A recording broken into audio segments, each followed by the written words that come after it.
আমি গ্রামের সামান্য এক বিউটিশিয়ান। দুর্গাপূজা প্রায় শেষ, আজকে দশমী। শুভ বিজয়া, সকলকে প্রণাম জানাই, আমার মাথা নত করে সকলের চরণে, শ্রীচরণে দুর্গা মাকেও জানাই এবং আমার বড়দের জানাই, ছোটদের ভালোবাসা শুভেচ্ছা। আমি এই চুল কেটে ভ্রু প্লাগ করে আমার পরিবারের হাতে অর্থ কতটা দিয়ে আমি জানি না, তবে এই চুল কেটে ভ্রু প্লাগ করে আমি একটা নিজের পরিবার গড়েছি। অনেকে হাসি ঠাট্টা করে, অনেকে মজা করে, কিন্তু তার মধ্যেও বলি আমার এই চুল কাটা বা ভ্রু প্লাগ করেই আমার এখানে 150টা সন্তানের শিক্ষার খরচ জোগাড় হয়, যাদের নিয়মিত 7-7.5 বছর ধরে আমি তাদের পড়াশোনার যাবতীয় কিছু জোগাড় করে এসেছি, শিক্ষা সামগ্রী থেকে সব কিছু।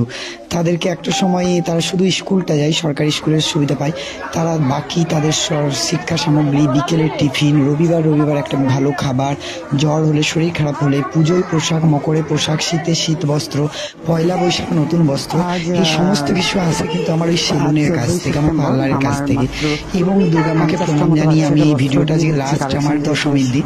সবাই ভালো থাকুন, সুস্থ থাকুন, পাশে থাকুন। কেউ মিথ্যা আশা দেবেন। আপনার সামান্য একটা কথায় আমি কারকে খাওয়াবো, কার বাচ্চাকে বস্ত্র দেবো, এই ছোট ছোট শিশুগুলো একটা আনন্দের আলো দেখতে পায়। আমি যে তাদেরকে বলি তোদেরকে এই স্যার বা ম্যাডাম দিতে আসছে, কিন্তু তারপর আপনারা ব্লক করেন, মানে কথা রাখেন না, এটা ঠিক নয়। জোর তো নেই, আপনারা তো না বলতেও পারেন। এই বাচ্চাদের জন্য আমি লড়াই করে যাচ্ছি এবং করে যাব। সবাই